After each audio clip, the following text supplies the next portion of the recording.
Assalamualaikum warahmatullahi wabarakatuh. Sekarang tanggal 15 jam 8.50 menit, beberapa menit menjelang pembukaan pasar. Oke, kita akan belajar lagi tentang literasi keuangan yang berhubungan dengan pasar modal. Nah, ada satu hal yang saya ingin sharing teman-teman ya. Dari hasil 1, 2, 3 minggu belajar tentang pasar saham, saya baru ya mungkin 3 mingguan lah ya ngamatin gimana sih yang namanya investasi di pasar modal itu. Kenapa ada yang bilang spekulasi, kenapa ada bilang judi, kenapa bilang haram. Nah, ini saya penasaran gitu ya. Kenapa? Ya karena untuk yang motivasi trading gitu ya, beli pagi, jual siang, ataupun yang bukan untuk ngejar dividen, memang ini ada dispute gitu ya, ada perbedaan pendapat sehingga eh, kita jadi bingung nih gitu ya, buat orang yang memang awam jadi terjebak ke dalam loh kan MUI membolehkan berinvestasi saham gitu. Kenapa ada golongan lain yang bilang itu haram? Nah, jadi kita tujuannya adalah buat jadi paham kenapa ini disebut haram, karena mengandung spekulasi, tidak barokah, tidak win-win solution, zero sum game dan sebagainya. Atau kita juga jadi paham, oh ini ternyata halal, syaratnya begini begini begini. Jadi kita tidak meributkan halal dan haramnya, tapi kita jadi paham kenapa sih orang, bukan orang ya, kenapa transaksi saham ini bisa jatuhnya menjadi haram, dan kenapa atau bagaimana caranya biar transaksi saham ini, investasi di pasar modal di saham, tidak menjadi haram. Nah, sebetulnya itu ya fokus kita belajar bersama di channel saya ini, buat mengenali itu ya, kapan dia jadi haram, kapan jadi halal, dan kenapa itu bisa jadi haram, dan kenapa itu bisa bahaya gitu ya. Nah, ini adalah hasil pengamatan saya dari saham IPO yang saya beli dari Januari ya. IPO-nya tuh di Januari, FWCT, Wijaya Cahaya Timber. Nah, ini nih, ini kayaknya nih buat teman-teman yang mau beli saham ini harus agak-agak waspada gitu ya. Agak-agak waspada karena ini kayak ini agak-agak masuk ke ranah dimainin sama tangan-tangan yang modalnya gede. Oke.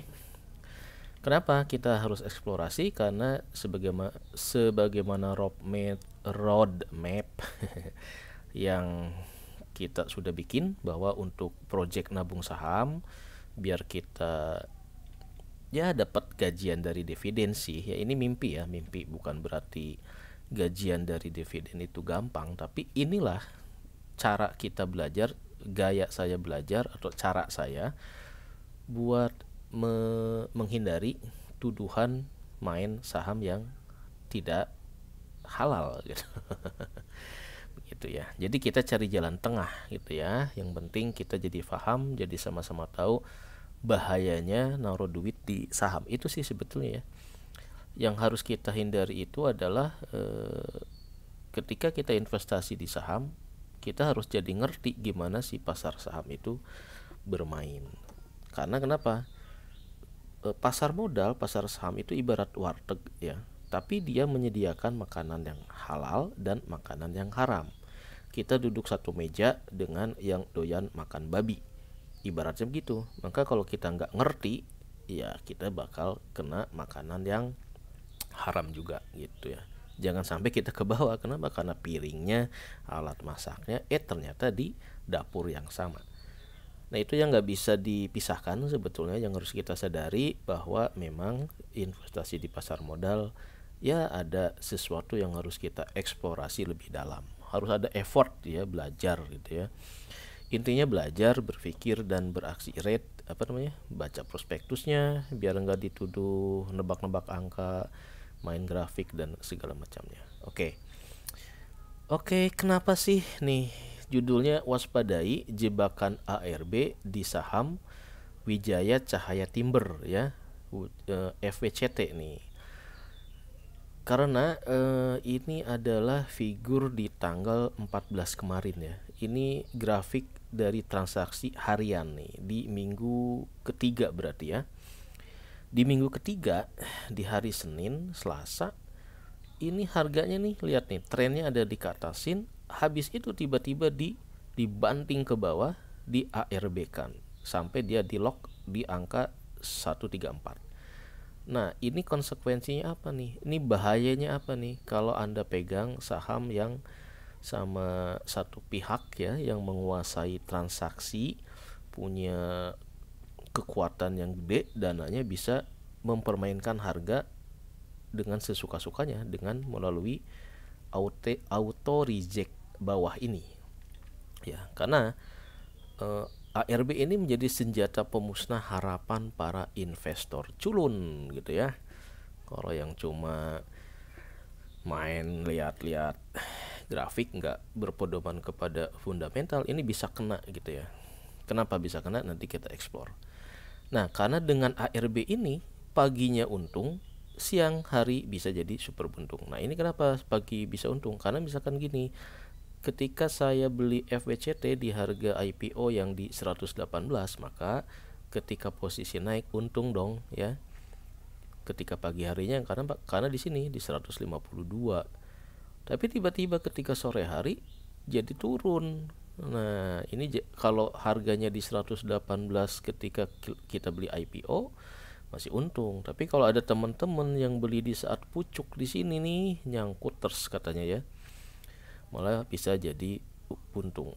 Nah, yang bahaya adalah kalau ARB ini dilakukan secara terus-menerus. Kayak saham si Goto berhari-hari, rekor ya 11 hari atau berapa lah. Kalau FVCT mungkin ya karena dananya kecil, paling seminggu lah, 2 minggu kemudian udah normal, dilepas lagi. Tapi kalau besoknya lagi di ARB kan, nah itu yang kejadian di hari setelah listing hari perdana ya. Jadi hati-hati teman-teman ya, yang pegang sahamnya Wijaya Cahaya Timber harus agak-agak mengamati nih pergerakan dia. Karena saya agak khawatir nih, ini termasuk jadi saham gorengan gitu ya, digoreng sama si bandar. Kenapa? Karena ini fundamentalnya bagus, paling enak gitu ya, memainkan sentimen-sentimen. Karena kalau diturunin bakal naik lagi, karena orang retail investor culun berpendapat oh ini bagus nih, bakal bagi dividen. Akhirnya banyak yang beli di saat harga di sini nih, di saat harga tinggi gitu ya. Oke, lanjut. Nah, kenapa ARB itu harus kita pelajari?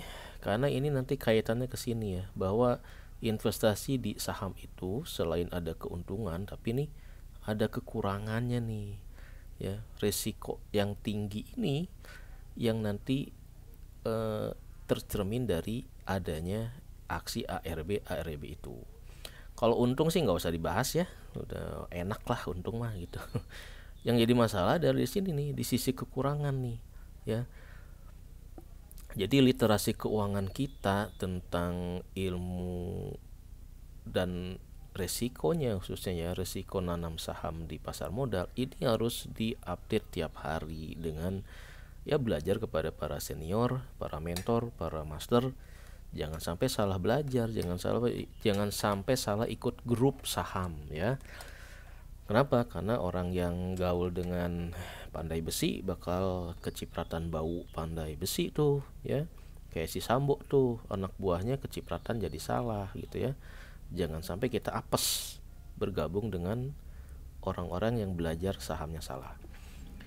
Nah, ini kekurangan-kekurangan atau risiko-risiko yang ada di pasar modal, ini yang harus kita tiap hari kita upgrade terus gitu ya. Nah, nanti kita eksplor lagi lah. Cuma kita akan fokus ke ARB itu apa. Saya juga baru tahu gitu ya. Karena di awal-awal minggu pertama kedua nih saya heran kok di order book ini yang sisi kirinya datanya kosong, yang kanan ada nih, kenapa? Dan nggak bisa kita beli di harga yang di atas angka bidnya gitu ya, atau asnya gitu, kayak gitu. Oh, ternyata setelah saya lihat-lihat YouTube para senior tadi malam, saya lihat channelnya apa tuh ya, lupa saya, yang ngebahas tentang konspirasi di saham Goto gitu ya, baru saya ngerti oh ARB itu begitu dan bahayanya seperti itu. Nah ini dia Creative Trader kalau nggak salah ini ya, saham channelnya Creative Trader ini bagus banget buat menambah pemahaman tentang kejamnya order book di saat suatu saham itu di ARB kan.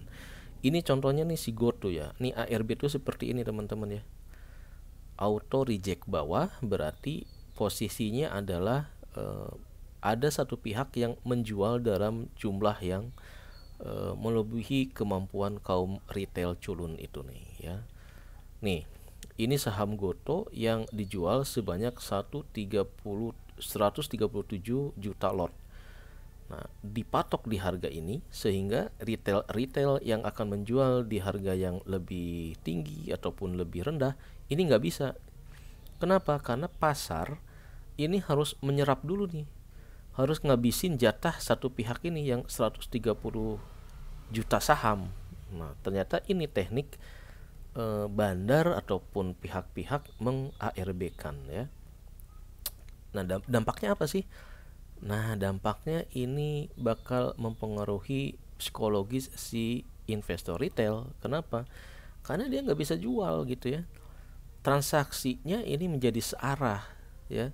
Kenapa menjadi searah? Karena orang harus ya beli di harga ini saja, nggak bisa beli di harga yang lebih tinggi, tidak bisa beli di harga yang lebih rendah, karena ini yang 130 juta harus habis dulu baru kebuka deh gemboknya gitu, katanya begitu ya. Nah yang jadi masalah ini saham si Goto itu nilainya adalah triliunan gitu nih, 137 juta ini setara dengan duit sekian triliun, sehingga kapasitas pasar market nggak bisa menyerap ya, sehingga dia berhari-hari 130 juta ini di listing terus ya, dijual terus karena ada orang yang butuh duit cepet-cepet. Nah, motivasinya apa? Macam-macam gitu ya. Ini menarik sekali ya. Jadi buat teman-teman yang baru belajar tentang ARB, ini bagus banget penjelasan dari channel Creative Trader yang menjelaskan tentang konspirasi melalui ARB di saham Goto. Nah, bukan tidak mungkin saham si yang lain juga pakai jurus ini. Karena ini termasuk sesuatu yang baru katanya ya. Apa namanya? Menjebak dan pihak yang meng-ARB-kan ini siapa nih? Ini bandar bukan, katanya retail bukan gitu ya, untuk di saham Goto. Nah, kita lihat nih. ARB itu ibaratnya hukuman mati ya buat investor yang duitnya pas-pasan, yang nafasnya nggak punya nafas buatan gitu. Kenapa? Karena ketika ada satu pihak memasang harga jual antrian di jumlah yang banyak dengan harga sekian, lotnya sekian, total dananya 2,3, berarti transaksi saham ini harus menghabiskan dulu nih 2,3 triliun baru harus diserap sampai ini habis, baru si investor retail lainnya baru bisa ngejual. Nah itu ya. Jadi silakan cari di YouTube tentang jahatnya ARB gitu ya. Kalau dibilang jahat ya ini mekanisme pasar ya, salah sendiri kita bego nggak tahu lawan main kita yang punya saham lainnya gitu ya.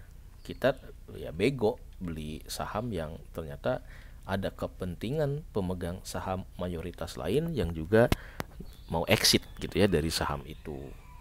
Nah ini baru saya sadari gitu ya, ternyata ini benar-benar jebakan maut ya ARB ini. Kalau tiap hari di ARB kan seperti si Goto sampai berapa 11 kali ya, 11 hari berarti 2 minggu berturut-turut ARB gitu. Ini si FVCT itu cuma seminggu doang kalau saya lihat ya. Minggu berikutnya udah dibuka sehingga bisa naik lagi, tapi minggu berikutnya polanya di ARB kan lagi. Nah itu hati-hati. Jadi saat kondisi ARB ini transaksinya menjadi satu arah, kata siapa nih, Bang Arga nih. Transaksi menjadi satu arah, yaitu investor retail yang tidak berpatokan kepada fundamental akan dipaksa cut loss ya. Kenapa? Karena kalau ARB-nya berminggu-minggu, berhari-hari, maka tidak ada pilihan buat investor yang dananya terbatas ya, karena sahamnya bakal lebih turun lagi. Hari ini 123 di ARB-nya, mungkin besok ya 7% minus dari 123 gitu ya. Dipaksa turun sehingga investor bakal harus mengambil keputusan, waduh harus cut loss nih, kalau enggak sahamnya lebih turun lagi gitu. Makanya di saham Goto ini banyak yang berharap ini harganya menjadi 50 perak gitu ya. Kenapa? Karena pemegang sahamnya kan masih punya jutaan saham yang belum dijual setelah periode lock up-nya selesai. Nah, ini seru nih ya. Kalau kita paham tentang ARB di saham Goto, nah ini menjadi modal yang paling penting untuk menghadapi kondisi naik turun harga saham yang kita miliki. Oke. Nah, jadi ini nih yang paling penting ya. Tausiah sahamnya adalah kita mau jadi spekulator atau investor. Kalau yang tipe investor mau ARB mau enggak ngaruh. Kalau ARB malah dia seneng, dia bakal nyicil beli lagi gitu ya. Kenapa? Ya karena dia berpedoman pada aspek fundamentalnya. Tapi kalau spekulator yang cuma melototin grafik naik turun teknikal, ini bisa jantungan nih ya. Karena harganya modal dia bakal turun terus, nggak punya peluru buat main saham lagi. Makanya pilihlah mentor saham di jalan yang lurus gitu ya. Jalan yang lurus ini nggak jauh kok dari bypass gitu ya. Nggak jauh dari jalan tol gitu. Asal kita tahu di mana gerbangnya. Oke. Nah, wisdom dari LKH gitu ya. Kalau kamu bergaul dengan 5 orang trader saham, kamu berpotensi jadi orang yang keenam. Ya, jadi kalau kita gaulnya dengan teman-teman yang cuma lihat naik turun saham, males baca prospektus, males belajar, mengupdate ilmu, ya kita bakal terjebak menjadi spekulator di sini. Tapi kalau kamu bergaul dengan 5 spekulator, kamu berpotensi jadi orang yang keenam. Kalau kamu bergaul dengan 5 value investor, kamu berpotensi juga jadi orang yang keenam. Jadi pilihlah temanmu dengan baik. Ini sangat-sangat syar'i sekali ya, sesuai dengan hadis Nabi. Pandai-pandai memilih teman bergaul gitu ya. Jadi urusan dunia mah sebenarnya Islami semua lah gitu. Belajar investor harus jadi investor yang sabar. Ketika di ARB kan ya nyantai-nyantai aja. Cari kegiatan lain biar kita lupa kalau saham kita lagi turun. Nih, sebetulnya saya mau bandingin nih mana saham yang layak untuk dikoleksi ya. FWCT, Wijaya Cahya Timber yang dia produknya diekspor dapat dolar, atau Personel Alhidayah perusahaan outsourcing. Teman-teman lihat nih ya, FWCT nih harganya dimainin nih, nggak pernah nembus di 150. Tapi si Personel Alhidayah yang cuma pendapatannya 4 miliar dari outsourcing gitu ya, bukan ekspor, masa depannya sangat tergantung dengan undang-undang Omnibus Law, harganya masih di atas si FWCT. Ini 144, ini 180 ya. Kalau teman-teman pegang saham pada, hati-hati ya, hati-hati nih, jangan sampai dibalik nih, ini diturunin, FWCT dinaikin. Oke. Ini kondisi closing price di 13 Februari nih ya, di hari Senin setelah ARB berturut-turut kemudian dinaikin menjadi 144. Ya, ini menarik ya. Nanti saya lagi lagi tertarik buat ngebandingin nih untuk melihat fundamentalnya. Dua-duanya fundamentalnya oke, tapi ada yang paling oke. Dan harganya nih untuk dievaluasi pakai free cash flow analisis gitu ya. Nanti teman-teman bisa memutuskan, oh ternyata yang lebih prospek adalah untuk jangka panjang gitu ya, saham yang FWCT atau si Personel Alhidayah. Setelah kita bandingkan dari peluang-peluang bisnis dari dua perusahaan yang harganya seharga seblak. Next. Nah ini ya, ini yang teman-teman harus bikin menjadi studi kasus buat yang baru awal kayak saya ngamatin saham-saham yang IPO. Ini menarik nih, saham FWCT ini buat dijadiin skripsi nih, keren nih ya. Kenapa? Karena dengan memahami saham FWCT ini jadi kita ngerti nih, oh ini toh yang dinamakan bahayanya pasar saham gitu ya. Kenapa? Karena harganya nih bisa dimanipulasi gitu ya, bisa dibuat-buat menjadi turun seperti ini oleh salah satu pihak yang punya kepentingan tertentu. Apakah itu melanggar aturan? Ya kagak gitu ya. Karena ini mekanisme pasar seperti ini gitu ya. Yang penting adalah kita jangan kejebak gitu ya. Ketika kita nih harga turun, jangan sampai panik, jangan sampai cut loss ya. Nah, jadi ARB itu ya seperti ini nih, dari harga penutupan ini IPO-nya 156, kemudian tiba-tiba diturunkan 144 jadi 138, diturunin ke sini. Jadi kalau 1 2 3 4 5 6 7 8 9, kalau sampai 9 kali ARB, maka harganya nih bakal di bawah IPO 75. Nah, kemarin di harga paling terendah kalau nggak salah di 112 atau 120, dia udah normal lagi, tapi untuk beberapa hari saja. Nah, jadi ini menarik banget nih mencermati bahayanya kalau satu saham itu di ARB kan. Kenapa bisa di ARB kan? Ya karena kapitalisasi sahamnya kecil ya. Dengan modal kecil si bandar bisa ngambil dikit-dikit dana dari retail ya, bisa bikin jebakan di situ gitu. Dana-dana kecil dikumpulin lama-lama jadi bukit. Nah, jebakannya adalah melalui saham Wijaya Cahaya Timber. Waspadalah, waspadalah. Nih, jadi kalau pegang saham FWCT nih kudu kuat jantungnya ya. Jangan sampai kayak gini. Turun, naik, turun. Nah, ini baru turun dikit udah pingsan ya. Wassalam ya.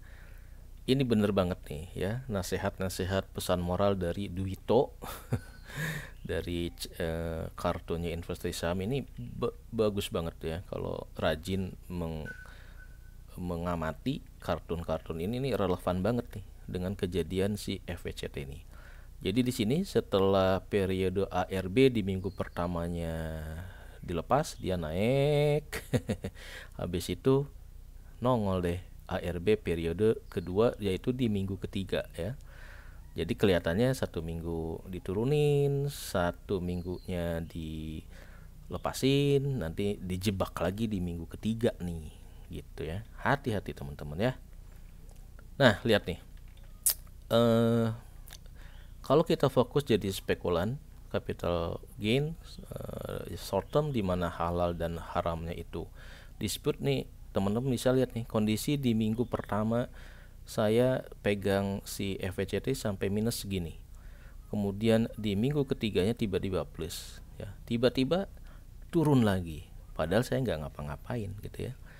Karena memang tujuannya saya ada untuk jangka panjang, maka saya biarin aja nih.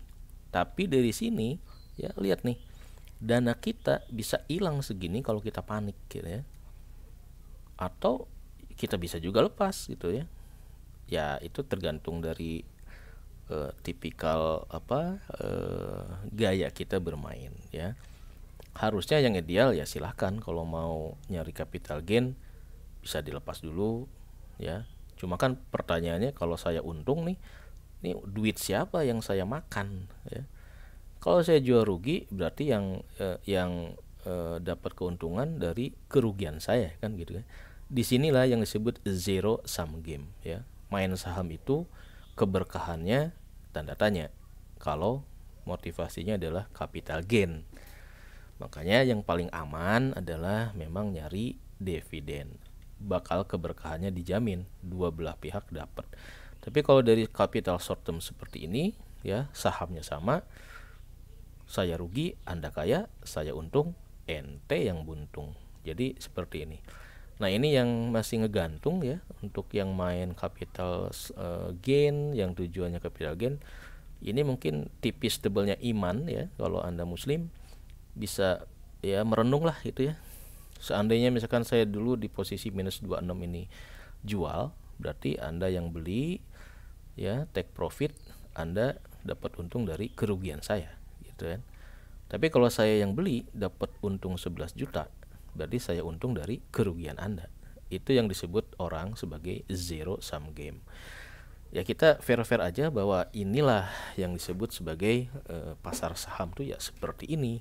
Yang lebih cerdas, lebih pintar, lebih banyak dananya akan memakan orang-orang yang bodoh, yang culun, yang males baca prospektus gitu ya.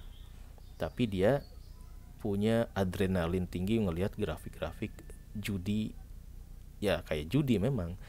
Main saham bukan judi tapi mirip judi. Nah itu yang nggak bisa kita bantah. Oke. Jadi ini adalah studi kasus saya di 3 minggu beli saham IPO ya. Ini udah data valid ya. Jadi buat teman-teman yang mungkin nafas buatannya nggak banyak, berarti ya harus cut loss gitu ya. Nah jangan sampai seperti itu kalau posisinya di ARB kan. Jadi emiten nggak ngapa-ngapain. Emiten itu artinya si perusahaan yang kita beli kan nggak ngapa-ngapain kan, nggak bagi dividen, nggak apa-apa. Tapi investor yang memegang saham perusahaannya itu bisa tiba-tiba untung, bisa tiba-tiba buntung. Nah itulah kriteria saham yang masuk saham gorengan itu seperti ini. Jadi FWCT kemungkinan besar 51% nih udah mulai kena area saham gorengan. Jadi hati-hati yang buat pegang FWCT.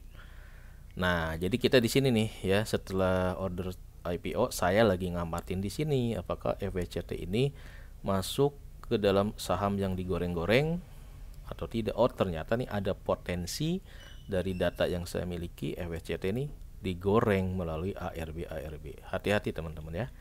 Hati-hati. Jadi kalau kita mainnya di FWCT ya harus tahu kalau lagi ARB jangan panik ya. Beli lagi aja. Asal duitnya ada. Jangan cut loss gitu ya. Itu pentingnya kita ada di kelompok sini ya. Nah, kita harus gaul di golongan yang memang berpegang kepada fundamental. Itu pentingnya kita memahami yang namanya fundamental. Jangan mentang-mentang klik-klik tapi kita males untuk mengupdate ilmu sehingga kita males nih belajar fundamental itu apa. Terus males juga jebakan-jebakan di pasar modal apa gitu ya. Iya sih untung tapi buntungnya lebih banyak juga. Sampai mana tadinya? Ini ya. Nih, untungnya cuma 11 tapi ruginya 26. Berarti saya masih posisi buntung kan kalau saya lepas semua. Tapi ini masih saya pegang. Terus pingin tahu gitu ya. Pingin tahu nih si saham yang saya bilang fundamentalnya bagus ini dia bisa sampai ke harga berapa gitu ya. Ini adalah eksperimen kita ya. Menarik ini. Menarik bener. Jadi dengan ngamatin FWCT nanti kita compare dengan si Persada ya. Mana yang lebih ideal buat kita perbanyak portfolionya, apakah Persada ataukah FWCT. Kenapa Persada? Karena Persada saya dapat gratis gitu ya. Masih di lock up sampai 8 bulan, sampai mungkin Agustus ya. Jadi hati-hati nanti yang pegang saham pada di Agustus atau di Juli. Nah, itu bisa ARB ya. Bisa turun berjilid-jilid. Ini udah nah, ini adalah tema dari bahasan kali ini, yaitu literasi keuangan tentang investasi di pasar modal. Ini harus kita update gitu ya. Ada literasi keuangan, ada inklusi keuangan. Kalau inklusi keuangan itu, ini contohnya misalnya gini, kita punya duit tapi kita nggak punya rekening bank, kita nabungnya di celengan, terus kita buka deh rekening di bank. Nah itu inklusi keuangan. Jadi populasi penduduk yang udah bersentuhan dengan jasa perbankan lah gitu ya. Nah setelah kita nabung di bank, itu duitnya mau diapain gitu ya. Nah nanti itu adalah temanya di literasi keuangan. Oh kalau punya tabungan rekening di bank gitu ya, oh nabung ternyata eh, returnnya kecil. Ternyata katanya kalau dibeliin saham gede. Nah, itu adalah literasi keuangan. Oke, jadi teman-teman harus bisa menjelaskan kepada anak, cucu, keluarga, teman bedanya literasi keuangan dan inklusi keuangan. Karena ini adalah skill ya. Literasi keuangan adalah pengetahuan, keterampilan, dan keyakinan yang mempengaruhi sikap dan perilaku untuk meningkatkan kualitas pengambilan keputusan. Nah, ini hubungannya dengan ARB tadi ya. Kalau ARB-nya berjilid-jilid, berhari-hari, berminggu-minggu, berbulan-bulan, maka kualitas pengambilan keputusan kita dengan kondisi seperti itu mau kayak apa agar pengelolaan keuangan pengelolaan keuangannya bisa mencapai kesejahteraan. Jadi literasi keuangan itu bukan buat boncos ya, bukan bikin kita investasi di saham malah jadi rugi gitu ya. Nah, itu pentingnya literasi keuangan. Oke, ini udah tadi ya, spekulator dengan investor, pilih mentor saham di jalan yang lurus. Alhamdulillah kalau rajin-rajin lihat YouTube banyak sekali teman-teman para senior yang berbagi kiat, berbagi tips, berbagi pengetahuan yang jam terbangnya di pasar modal lebih banyak gitu ya. Saya baru 2-3 minggu benar-benar terbantu untuk bisa memahami ini apa sih maksudnya gitu ya, fenomena dari kejadian-kejadian di pasar saham itu. Jangan salah pilih mentor. Oke, nah ini salah satu yang bagus nih ya di YouTube di CNBC Indonesia, strategi Jitu menghadapi saham ARB yang berjilid-jilid. Ini silahkan cari untuk mengenal gitu ya, biar nggak pingsan kalau saham yang kita pegang di ARB kan gitu ya. Nah, investasi naruh duit di saham itu kayak naik gunung yang jarang didaki gitu. Kenapa? Karena dari semua orang yang main saham, kata channelnya Benix gitu ya, 90% cita-citanya saat bangun tidur adalah cut loss. Jadi cuma 10% aja yang sukses ya. 90%-nya pasti rugi. Kenapa? Karena ya ini, naik gunung yang jarang didaki. Karena kalau naik gunung yang jarang didaki berarti kan itu liar banget ya, bahaya banget gitu. Manusia jarang ke situ. Jadi kita punya ilmu, kudu punya ilmu, punya perbekalan, punya persiapan yang matang. Kenali medan perangnya ya. Main saham itu medan perangnya bukan mainan gitu ya. Hati-hati kalau kita sebagai orang tua, anak Anda minta duit, minta modal buat diinvestasikan di saham. Hati-hati ya kalau kitanya nggak ikut membekali perbekalan, membantu persiapannya, membantu ilmunya, wassalam, itu duit yang Anda kasih ke dia bakal hilang. Kenapa? Karena yang main di saham bandarnya lebih pinter, lebih jago ya, IQ-nya lebih jenius, modalnya lebih gede gitu. Nah, jadi kalau naik gunung ya, walaupun jarang didaki, kalau ilmu, perbekalan, persiapannya matang, maka kita bisa menikmati setiap jurang dan tanjakan yang terjal. Jadi kalau ARB nikmatin aja, justru itu kesempatan kita ngumpulin. Kayak Tarzan ya, Tarzan dibuang ke hutan. Buat orang kota dibuang ke hutan sedih, stres. Tapi kalau Tarzan seneng. Kenapa? Karena di hutan banyak makanan ya, banyak ketemu temen gitu ya.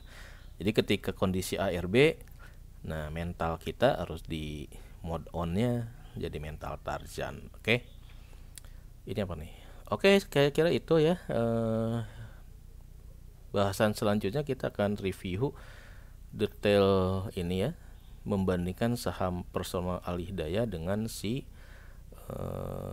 Pada ya. Tapi nanti aja, saya lagi sharing yang pertama yang sesi ini khusus tentang potensi jebakan ARB di saham FVCT. Ini betul-betul harus teman-teman waspadai karena di minggu ketiga ternyata mulai di ARB kan lagi nih ya. Pagi untung, siang menjadi buntung. Oke, kira-kira demikian. Sudah jam 9, kita lihat apakah posisi dari pergerakan harga ini di ARB kan lagi atau udah dilepas ya. Silahkan cek masing-masing akun sahamnya ya. Wassalamualaikum warahmatullahi wabarakatuh.